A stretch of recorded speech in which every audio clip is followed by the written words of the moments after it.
고요한 새벽, 장엄하고 긴장감 넘치는 궁궐, 강령전 전경. 20년의 비밀, 하나의 붉은 점이 조선의 운명을 뒤바꾼다. 궁궐의 정막을 찢는 단 하나의 외침. 왕자를 노리는 대비의 독설이 하늘을 찌르던 그 순간, 칠흑 같은 어둠 속에서 나타난 두 남녀. 한 명은 역적의 딸, 다른 한 명은 버려진 왕자. 그들의 운명적인 만남은 한 잠의 붉은 피로 시작되었습니다. 그리고 그 붉은 피에는 왕실 직계만이 가질 수 있는 단 하나의 징표, 붉은 점이 숨겨져 있었습니다. 20년 전 사라진 왕자의 비밀. 지금부터 그 파란만장한 역사의 소용돌이를 따라가 보시죠. 갑작스러운 폭우, 흙탕물이 뒤집힌 마포나루. 하늘이 뚫린 듯 했습니다. 인조반정의 피바람이 휩쓸고 간 지 10수년, 조정은 여전히 진흙탕 싸움이었으나 백성들의 삶은 그보다 더한 흙탕물이었지요. 그날 마포나루에는 장대비가 억수같이 쏟아졌습니다. 강물은 누런 황토색으로 뒤집혀 으르렁거렸고 장터의 좌판들은 거센 빗줄기에 힘없이 쓰러졌습니다. 썩 비키라니까 이 늙은이가 눈깔이 삐었나? 마포의 왈패 으드마리 동파리의 고함이 천둥 소리를 뚫고 울렸습니다. 처마 밑 비를 피하기에도 비좁은 그곳에서 늙은 박물장수가 동파리의 발길질에 나동그라졌습니다. 진열해둔 옥비녀와 놀이개들이 흙탕물에 처박혔습니다. 사람들은 혀를 찼으나 누구 하나 나서지 못했습니다. 동파리가 휘두르는 육모방망이에는 이미 붉은 오칠이 벗겨질 만큼 혈연이 묻어 있었기 때문이었지요. 그때였습니다. 빗줄기를 가르고 누런 삿갓 하나가 불쑥 튀어나왔습니다. 승복은 낡아 해졌으나 빗물에 젖은 어깨는 바위처럼 단단해 보였습니다. 시주님, 멈추시오. 낮지만 묵직한 목소리였습니다. 삿갓 아래로 드러난 퍽선은 매끄러웠으나 그 기세는 서슬퍼래 보였습니다. 젊은 스님, 공견이었습니다. 어르신을 핍박하면 복이 달아나는 법이요. 부처님께서 보고 계십니다. 동파리의 눈썹이 꿈틀했습니다. 이 땡죽 놈이. 허공을 가르는 파공음과 함께 육모방망이가 휘둘러 왔습니다. 공견은 슬쩍 피했으나 옆에 있던 또 다른 동파리 왈패가 기습적으로 몽둥이를 휘둘러 오자 그만 순간적으로 어깨와 머리를 가격당하고 말았습니다. 퍽! 둔탁한 소리와 함께 삿갓이 벗겨지며 공견이 진창에 쓰러졌습니다. 이마에서 흐른 선혈이 빗물과 섞여 붉은 뱀처럼 바닥을 기어갔습니다. 멈춰라! 그 아수라장을 바르는 청아하고도 위험 있는 일갈이 터져나왔습니다. 장터 한 구석, 비단을 쓴 여인이 호위무사를 대동하고 서 있었습니다. 한양 명문가 이동영 대감의 외동딸 지연이었습니다. 그녀의 눈은 두려움 대신 분노로 이글가리고 있었습니다. 내 놈들이 정녕 관아의 포승줄이 그립더냐? 저분을 당장 모셔라! 지연의 명에 호위무사가 검을 뽑아들자 동파리 패거리는 쥐새끼처럼 흩어졌습니다. 지연은 흙탕물에 무릎을 꿇는 것도 마다하지 않고 쓰러진 공견에게 다가갔습니다. 핏기 없는 창백한 얼굴, 그러나 감긴 눈매조차 수려한 그 얼굴을 보며 지연은 가슴 한구석이 쿵 하고 내려앉는 것을 느꼈습니다. 그것이 질긴 인연의 시작이었습니다. 왈패의 폭력 속에서 시작된 조선 최고의 로맨스, 신분을 초월한 끌림과 의미심장한 이별의 약속. 관음의 미소, 그리고 이별. 한양 이동영 대감의 별채는 닷새 내내 약 달리는 냄새가 진동했습니다. 지연은 시녀들아 만류에도 불구하고 직접 물수건을 차서 공견의 이마를 닦아주었습니다. 아버지 이동영 대감은 딸의 행동이 유별나다며 혀를 찼으나 죽어가는 사람을 살리겠다는 그 고집은 꺾지는 못했습니다. 닷새째 되던 날 공견이 눈을 떴습니다. 희미한 등불 아래 자신을 내려다보는 지연의 모습은 흡사 탱화 속 관세음보살과 같았습니다. 깨어나셨습니까? 지연의 목소리는 봄비처럼 촉촉했습니다. 공견은 몸을 일으키려다 신음했습니다. 제가 폐를 끼쳤습니다. 목숨을 구하신 것인데 어찌 폐라 하십니까? 요양하는 동안 두 사람은 많은 말을 나누지 않았지만 눈빛만으로도 첫마디를 대신했습니다. 공견은 불경을 읽지 않고 지연이 난을 치는 모습을 지켜보았고 지연은 그가 마당을 거니는 발소리에 귀를 기울였습니다. 하지만 스님과 양반가 교수라는 신분의 벽은 너무도 높았습니다. 보름이 지나 상처가 아물자 공견은 다랑을 맺습니다. 떠나시려는지요? 갈 길이 멉니다. 소승, 머물 곳이 없는 구름 같은 존재라. 지연은 차마 잡지 못하고 대문 앞까지 배웅했습니다. 공견은 깊이 허리를 숙였습니다. 아가씨, 이 은혜는 잊지 않겠습니다. 훗날 혹여 세상에 아가씨를 등져 어려운 일이라도 닥치신다면 관악산 연주사로 저 공견을 찾아오십시오. 그것은 단순한 인사가 아니었습니다. 언젠가 닥쳐올 비바람을 예견한 듯한 슬프고도 단단한 약속이었지요. 피바람의 정치 공작, 역적의 딸이 된 명문가 교수의 운명과 절박한 결심. 공견이 떠나고 계절이 바뀌기도 전에 한양에는 피비린내 나는 정치 공작이 시작됐습니다. 임금의 계모인 대비와 척신 김양, 민재규는 자신들의 권력을 위협하는 온건 청년파의 수장 이동영 대감을 눈엣가시로 여겼습니다. 게다가 지연이 세잡인 물망에 오르자 그들의 조바심은 극에 달했지요. 이동영을 확실하게 제거할 방법은 단 하나였습니다. 영모연루다. 그것만이 가장 확실한 칼이지.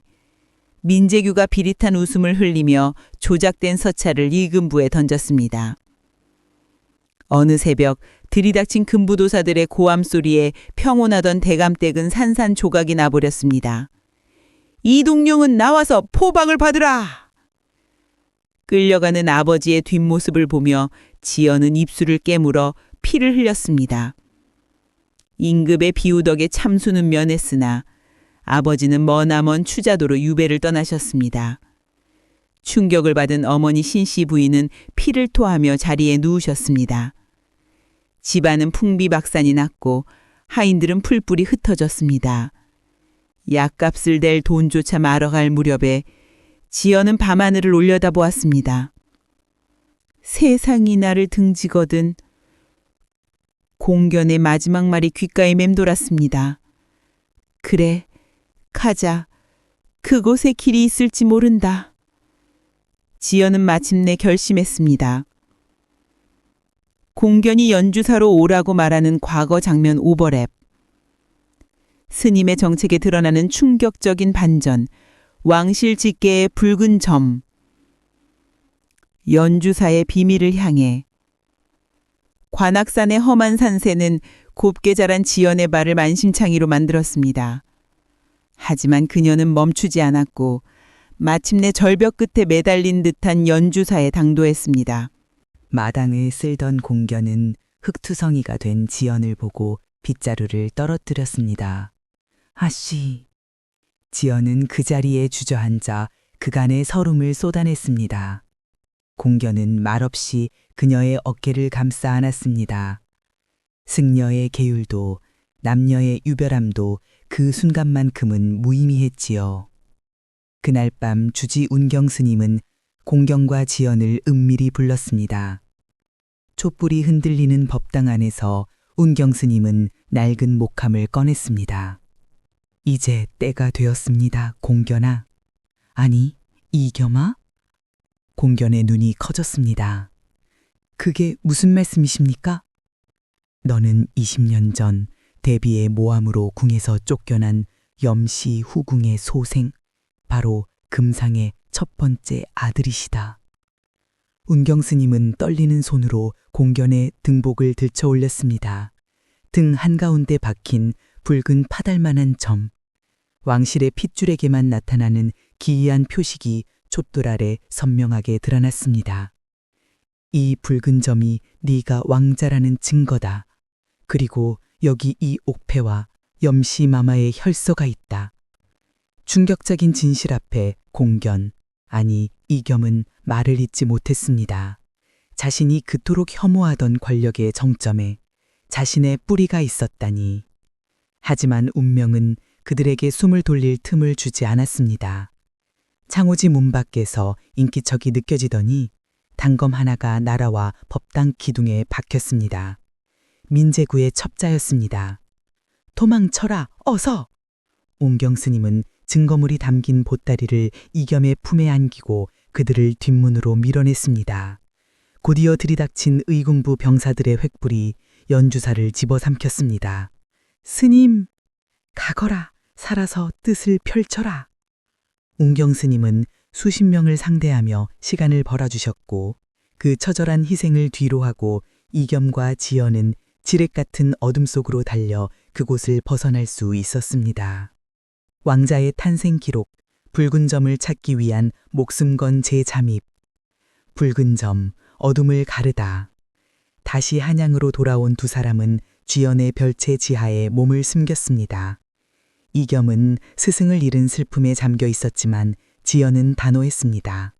슬픔 안에서는 아무것도 박히지 않습니다. 스님께서 목숨으로 지키신 뜻입니다. 지연의 눈빛이 이겸을 다시 일으켜 세웠습니다. 이겸은 삭발한 머리에 두건을 쓰고 승복 대신 평복을 입었습니다. 그의 눈빛은 더 이상 자비로운 승려의 것이 아니었습니다. 지연은 아버지의 옛 동지인 대사헌 홍사덕 대감에게 서찰을 보냈습니다. 홍사덕은 반신반의했지만 이겸이 내민 옥패와 혈서를 보고 무릎을 쳤습니다. 허나 이것만으로는 부족합니다. 대비일파는 이것 또한 조작이라 우길 것입니다. 가장 확실한 것, 궁궐 내수하에 기록된 태지가 필요합니다만 그것은 이미 소실되었다 알려져 있습니다. 아닙니다.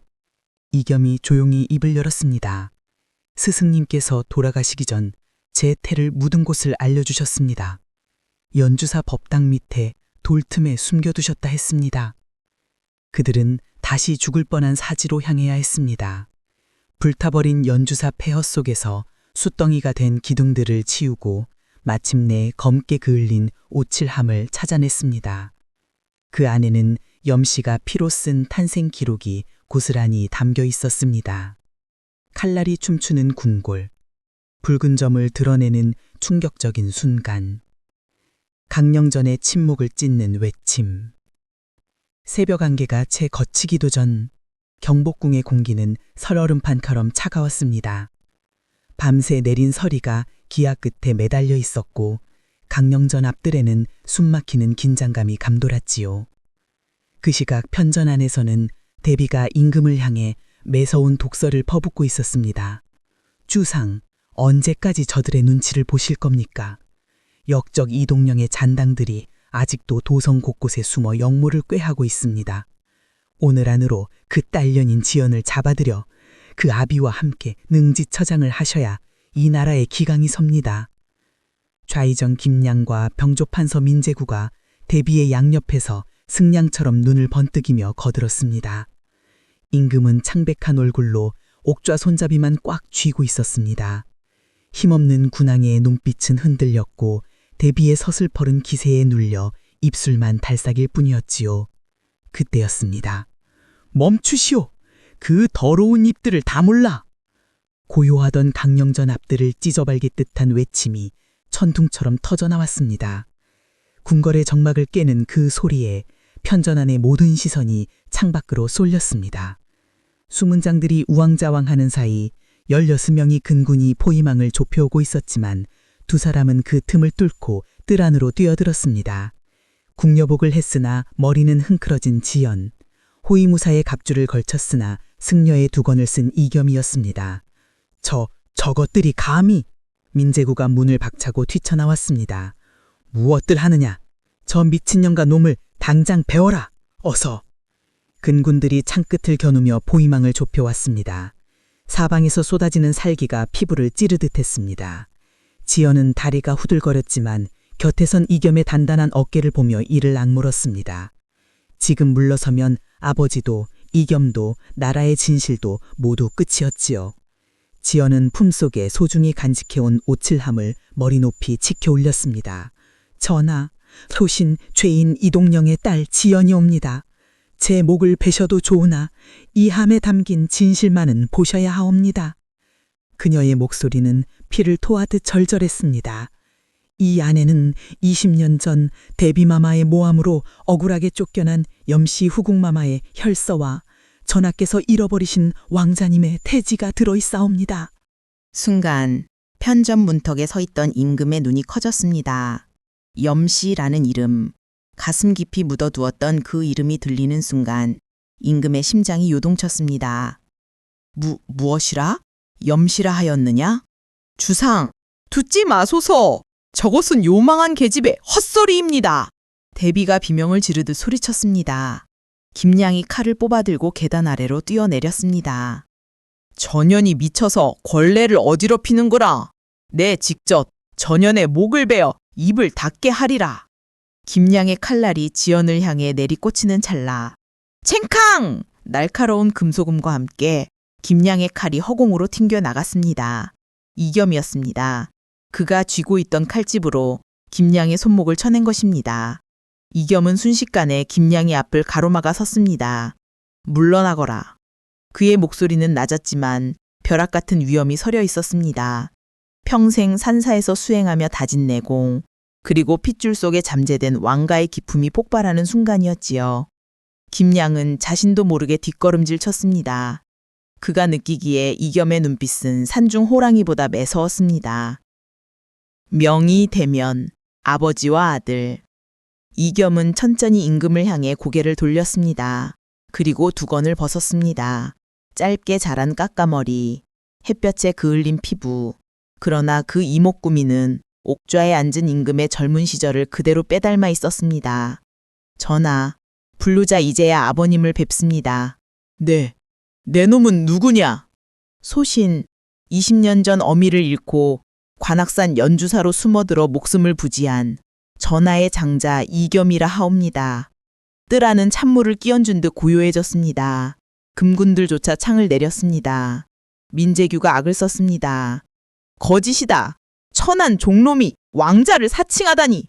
저놈의 몸을 수색해라. 필시 몸에 흉기를 숨겼을 것이다.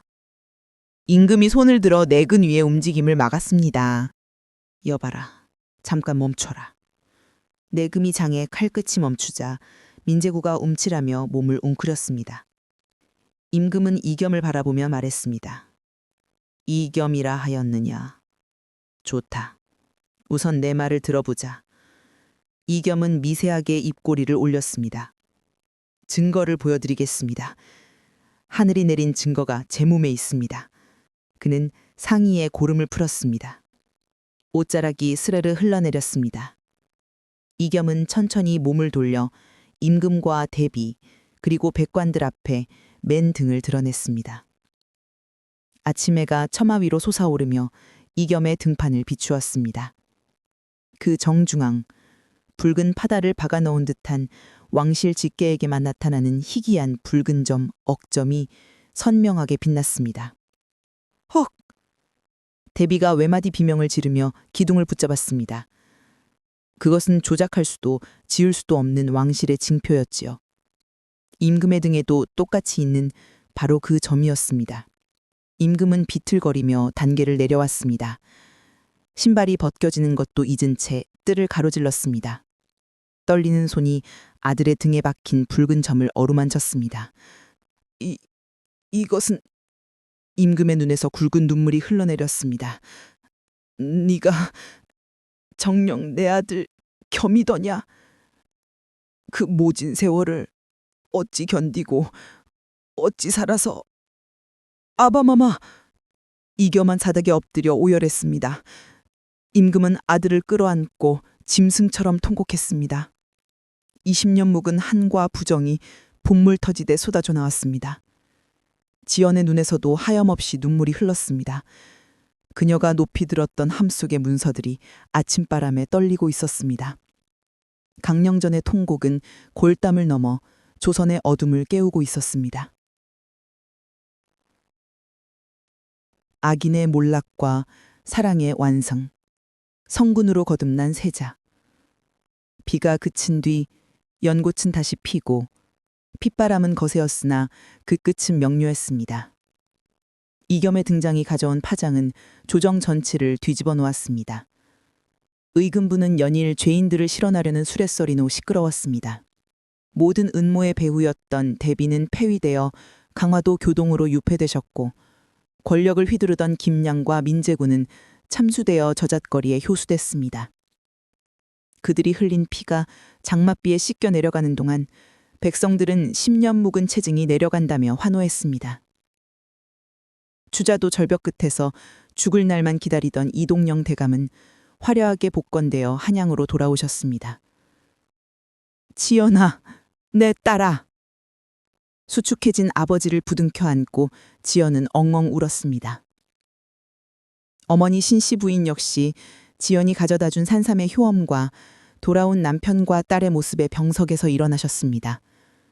무너졌던 대감대 기둥이 다시 세워졌고 잡초무성하던 마당에는 다시 온기가 돌았습니다. 운명을 잇는 붉은 점 아래 완성되는 두 사람의 사랑. 두 계절이 바뀌고 늦가을의 부용지 연못가에는 붉은 낙엽이 곱게 물들어 있었습니다. 이제는 왕세자가 된 이겸이 골륜포를 입고 정자에 앉아 있었습니다. 하지만 그의 표정은 어쩐지 쓸쓸해 보였습니다. 저하, 무슨 근심이 그리 깊으십니까? 그리운 목소리가 들리자 이겸은 고개를 번쩍 들었습니다. 지연이었습니다. 단아한 당의를 차려입은 그녀가 찻상을 들고 조심스레 다가왔습니다.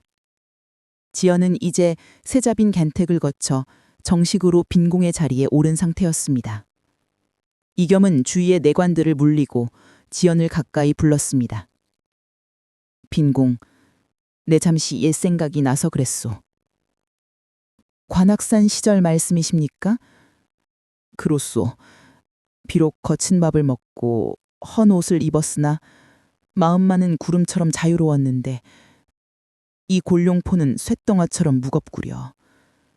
이겸이 쓴웃음을 지었습니다. 지연이 다가와 그의 손을 따스하게 감싸 쥐었습니다.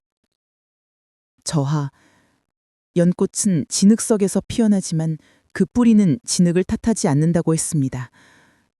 저하께서 겪으신 그 산사의 추위와 배고픔, 마포나루에 진흙탕이 있었기에 백성들의 고통을 누구보다 잘 아시는 성군이 되실 수 있는 것입니다. 그 무게를 견디시는 곁에 제가 있지 않습니까? 그로써 그대가 나를 구했어. 내 목숨을 구했고 내 이름도 찾아주었고 지금은 내 영혼을 지켜주고 있구려. 그의 눈가가 촉촉해졌습니다.